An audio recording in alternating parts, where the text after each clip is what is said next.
Buntut kenaikan harga BBM, Pemkot Ambon bakal naikkan tarif angkot di Ambon. Pemerintah kota atau Pemkot Ambon dalam waktu dekat akan menaikkan tarif angkutan kota atau angkot.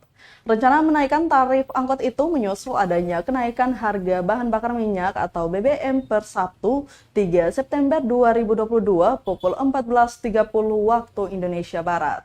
Demikian disampaikan penjabat Wali Kota Ambon Bodewin Watimena Senin 5 September 2022. Menurut dia, Pemkot Ambon tetap mendukung kenaikan BBM karena itu merupakan kebijakan pemerintah pusat atau Pempus yang harus didukung oleh masing-masing daerah. Sehingga dengan adanya kenaikan harga BBM perlu adanya penyesuaian tarif angkot. Rencana itu pun telah disampaikan ke Dinas Perhubungan atau Dishub Kota Ambon untuk koordinasi bersama semua pihak terkait besaran kenaikan tarif angkot. Diketahui harga Pertalite sebelumnya Rp7.650 per liter kini naik menjadi Rp10.000 per liter. Solar subsidi dari Rp5.150 per liter menjadi Rp6.800 per liter. Dan Pertamax dari Rp12.500 menjadi Rp14.500 per liter.